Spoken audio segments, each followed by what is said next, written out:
Alright, so the topic for today is going to be, does Islam allow you to beat your wife or women? The first thing we'll take a look at is the infamous verse from Quran chapter 4 verses 34. And just a side note for those of you who don't know, the brackets in this verse means that the words weren't originally there in the Arabic, it was just added on later.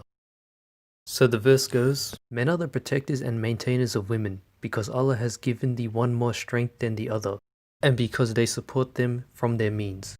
Therefore the righteous women are devoutly obedient, and guard in their husband's absence what Allah would have them guard. As to those women whose part you fear disloyalty and ill conduct, admonish them first. Next, refuse to share their beds. And last, beat them lightly. But if they return to obedience, seek not against them means of annoyance, for Allah is most high, great, above you all. Okay, now that we've read the verse, let's break it down. Alright, so first of all, we have men being the protectors of women because they were given more strength than them and because they support them financially. Then the Quran gives a description of what a righteous woman would be, which is devoutly obedient and guarding what their husbands would guard when they're absent. This probably referring to their private parts. And now we'll take a look at the important part of the verse, which says, if you fear disloyalty or ill conduct from your wife, then first you must admonish them, and then refuse to share beds with them, and lastly beat them. And if they decide to become obedient again, then you can stop admonishing them. So we can see here that a Muslim man only needs to fear disloyalty or rebellion from one of their wives. And then they go through the 3-step process, which is first admonishing them, then separating the beds, and then beating them. So we can see this verse is allowing Muslim men to beat their wives, but we'll take a look at the Tafsir to get a scholarly response and exegesis on what the verses mean. Alright, so the first Tafsir we'll take a look at is Ibn Abbas's Tafsir, who is a great Muslim scholar and he was Muhammad's cousin. So I'm just going to read from the part where he's talking about the wife beating. As for those from whom you fear rebellion, their disobedience to you in bed, admonish them by means of the sacred knowledge and the Quran, and banish them to beds apart. Turn your faces away from them in bed and scourge them in a mild, unexaggerated manner. So we can see here that Ibn Abbas thinks that this verse is about women being disobedient in bed. So according to Ibn Abbas, when you fear your wife rebelling in bed, first you admonish them, and then banish them to separate beds, and if they're still not listening, then you scourge them in a mild, unexaggerated manner. Now, the word scourge usually refers to a whip punishment, so maybe whipping them once or twice to get them in line. Alright, so the next tafsir we're going to look at is the Jalal's tafsir. So Jalalain explains, and those you fear may be rebellious, disobedient to you. When such signs appear, admonish them, make them fear God, and share not beds with them. Retire to other beds, if they manifest such disobedience, and strike them, but not violently, if they refuse to desist from their rebellion after leaving them in separate beds. If they then obey you from what is desired from them, do not seek a way against them, a reason to strike them unjustly. So from the Jalal's explanation from the verse, we see that Muslim men may fear their wives to be rebellious or disobedient, and when this happens, first you admonish them, then you stop sharing a bed with them, and if they keep on going, then you can strike them, but not violently.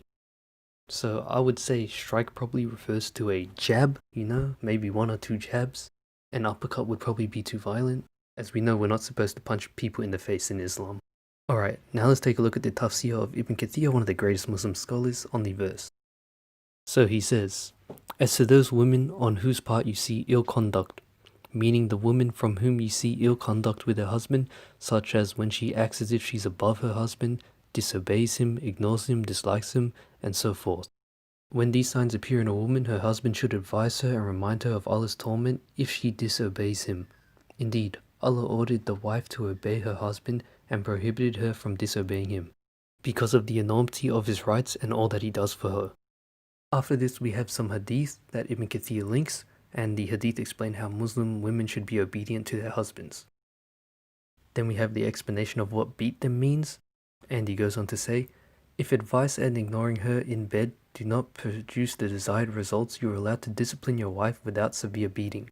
After this he links a hadith where you're allowed to discipline your wife lightly. So we can see from Ibn Kathir's Tafsir, he's saying that the beating refers to a light beating, again probably a jab or two, just enough of a punishment to get your point across. So in conclusion from the Tafsirs on the verse that I read, we have Ibn Abbas who says it's a light scourging, which is probably 1, 2, or 3 whips. And then we have the Jalals and Ibn Kathir who says the beating refers to a light beating, probably a couple jabs here and there to get your point across. Okay, now that we've established what the Quran says and how it says you can beat your wife, and then the Tafsir explanations for the verse saying that you can beat them lightly or scourge them lightly, being a couple whips or a couple jabs, we will now take a look at the Hadith to see if Muhammad supported the beating of women. The first Hadith we'll take a look at is the ones that Muslims will use to defend Muhammad, saying that he did not allow the beating of women. Sunan Abu Dawud 2144. I went to the Messenger of Allah and asked him, "What do you say, command about our wives?" He replied, "Give them food, what you have for yourself, and clothe them, by which you clothe yourself, and do not beat them, and do not revile them." So in this hadith, Muhammad is saying to basically treat your wives good, and don't beat them, don't revile them. Now we'll take a look at the next hadith, Sahih al-Bukhari 5042. The Prophet forbade laughing at a person who passes wind. He said, "How does any one of you beat his wife as he beats a stallion camel, and then he may embrace her, sleep with her?" So we see here Muhammad is saying, how can you beat your wife as you beat your stallion camel and then sleep with her? We have a similar statement made by Muhammad in another hadith, in Sahih al-Bukhari 4942. In this hadith, Muhammad says, "It is not wise for any one of you to lash his wife like a slave, for he might want to sleep with her in the same evening." So first of all, this means that Muhammad allowed for people to beat their slaves with a lash. And then Muhammad says, no, don't lash your wife like you lash a slave. This is because you might want to sleep with her in the same evening. So we can see here that these hadith are saying not to beat your wife or don't beat your wife as you beat a slave. That's great and all, however this directly contradicts what the Quran says on how you can beat your wife. And as we all know, when the Quran says something and then the hadith say something completely different, we always take the Quran over the hadith. So any good Muslim would follow the Quran rather than a hadith that contradicts directly what the Quran says. Alright, now let's take a look at some hadith where Muhammad allowed the beating of women. Sahih al-Bukhari 5825. So there's a lot that's going on in this hadith, so we'll mainly just focus on the beating part. Rifat divorced his wife, whereupon Abdurrahman married her. Aisha said that the lady came wearing a green veil and complained to her, Aisha, of her husband, and showed her a green spot on her skin caused by the beating. It was the habit of ladies to support each other, so when Allah's messenger came, Aisha said, "I have not seen any woman suffering as much as the believing women. Look, her skin is greener than her clothes." When Abdurrahman heard that his wife had gone to the Prophet, he came with his 2 sons from another wife. She said, "By Allah, I have done no wrong to him, but he is as impotent and is as useless to me as this," holding and showing the front of her garment. Abdurrahman said, "By Allah, O Allah's messenger, she has told a lie. I am very strong and can satisfy her, but she is disobedient and wants to go back to Rifa." Allah's messenger said to her, "If that is your intention, then know that it is unlawful for you to remarry Rifa unless Abdurrahman has had sexual intercourse with you." Then the Prophet saw 2 boys with Abdurrahman and asked him, "Are these your sons?" On that, Abdurrahman said, "Yes." The Prophet said, "You claim what you claim, i.e., that is what is impotent, but by Allah, these boys resemble him as a crow resembles a crow." So now I'll just summarize this hadith, focusing on the beating part. So first we have Rifa who divorces his wife, then Abdurrahman goes and marries the divorced wife. Then the divorced wife comes up to Aisha and complains to her. The wife shows Aisha a green spot on her skin caused by a beating from Abdurrahman. Then Aisha goes and tells Muhammad about it, saying, "I have not seen any woman suffering as much as the believing woman. Look, her skin is greener than her clothes." Then we find out the reason that the wife was getting beat. This is because she was saying that Abdurrahman was unable to have children and he was useless. Muhammad solves the conflict as Abdurrahman shows him he has 2 other sons, which he had from another marriage. Now right here is the perfect time for Muhammad to say something about Abdurrahman, saying, "Yes, your wife has been spreading rumors about you and making up lies and slander, but you shouldn't beat her." Instead of that, we get Muhammad saying absolutely nothing about the beating. He doesn't go and say, "Hey, Abdurrahman, don't beat your wife. It's not permissible in Islam." Instead, we have Abdurrahman, who now gets to have intercourse with his wife, and his wife just wants to go back to the original husband. So we see from this hadith, Muhammad decided to completely ignore the fact that she was being beaten so badly her skin turned green. Now we'll take a look at a hadith where Muhammad allows the beating of women. Sunnah Abu Dawud 2146. Do not beat Allah's handmaidens, but when Umar came to the Messenger of Allah and said, women have become embodied towards their husbands, he the Prophet gave permission to beat them. Then many women came around the family of the Messenger of Allah complaining against their husbands. So the Messenger of Allah said, many women have gone round Muhammad's family complaining against their husbands. They are not the best among you. So we see here in this hadith that women were becoming emboldened towards their husbands, and then Muhammad said, yes, you can beat your women, you can beat your wives. Then when they were getting beaten up, the wives started complaining against their husbands. And Muhammad's response to the wives complaining was, they are not the best among you. So we see here Muhammad allowing the beating of wives, and when the wives complain against their husbands to Muhammad, Muhammad says, the husbands are not the best among you, even though he's the one that just said that they could beat their wives. We see the same story in Sunan Ibn Majah, Hadith 1985.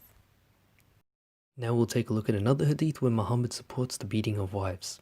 Sunan Ibn Majah, Hadith 1986. I was a guest at the home of Umar one night, and in the middle of the night he went and hit his wife, and I separated them. When he went to bed he said to me, "Oh, Ashath, learn from me something that I heard from the Messenger of Allah. A man should not be asked why he beats his wife, and do not go to sleep until you have prayed witr. And I forgot the third thing." So we see here Umar, one of the four rightly guided caliphs, going and hitting his wife, and then when confronted about it, he quotes Muhammad saying, a man should not be asked why he beats his wife. So from these hadith, we can conclude that Muhammad allowed Muslims to beat their wives. Now we'll take a look at if Muhammad himself ever beat his wives.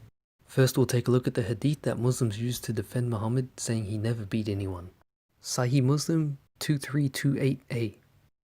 Aisha reported that Allah's Messenger never beat anyone with his hand, neither a woman nor a servant, but only in the case when he had been fighting in the cause of Allah.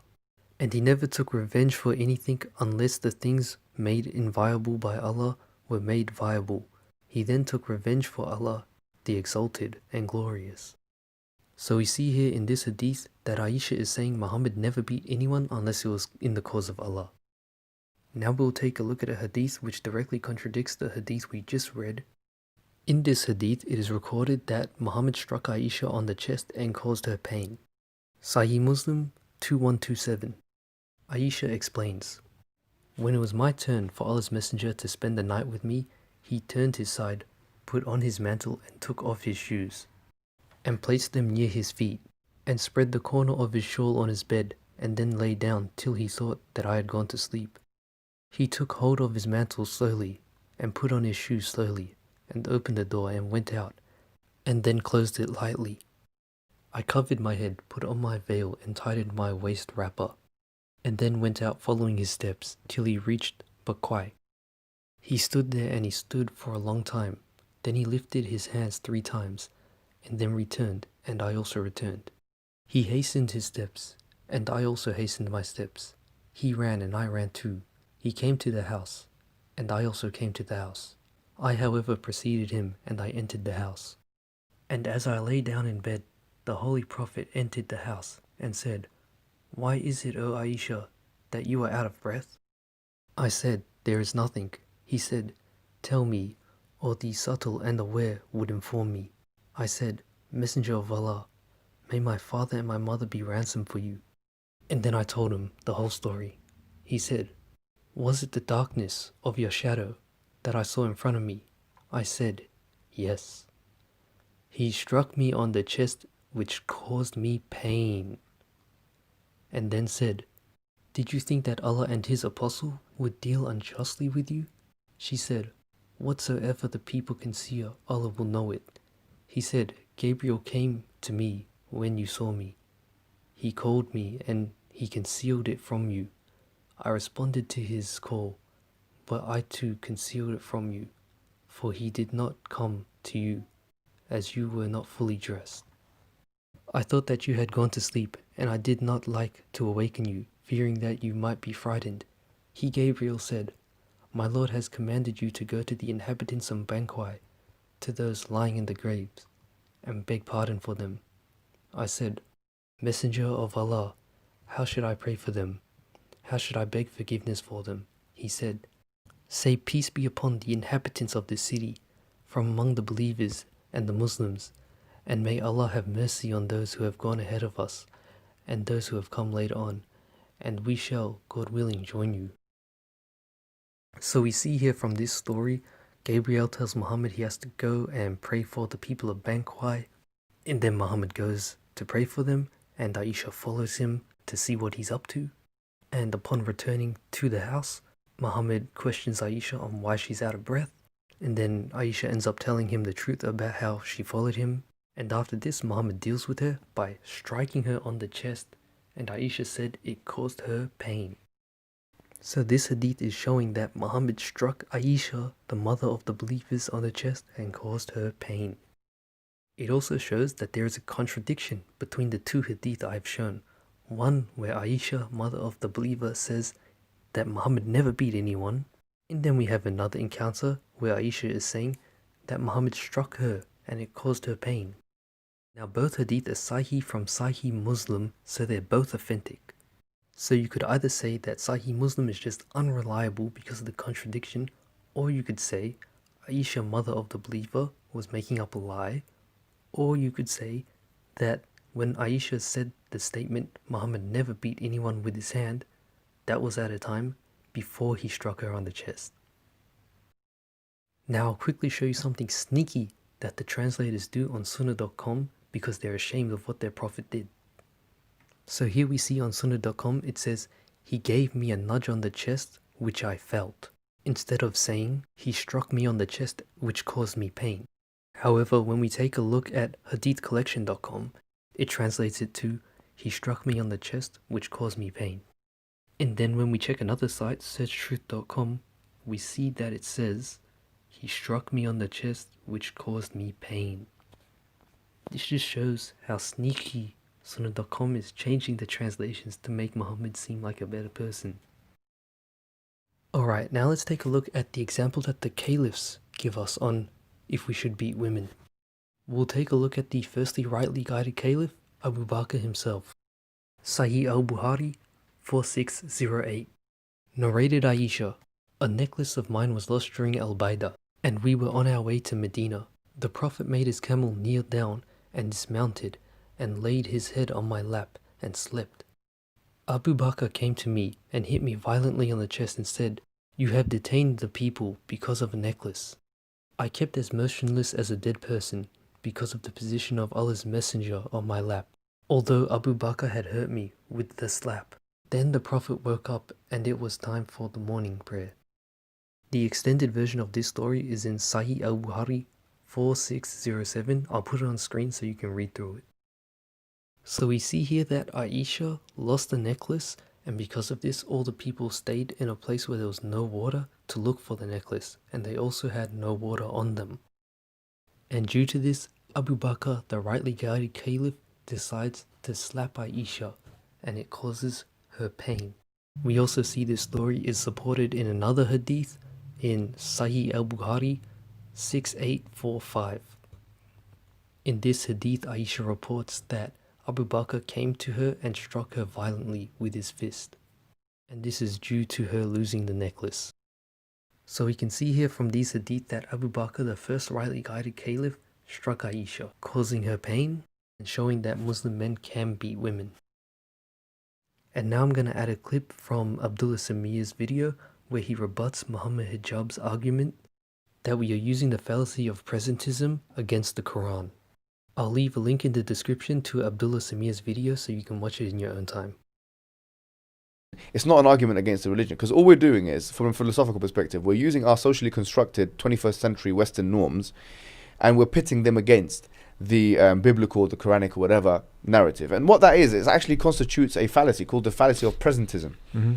The fallacy of presentism is using present ideas of the 21st century narrative to try and actually disprove other things which are moral based.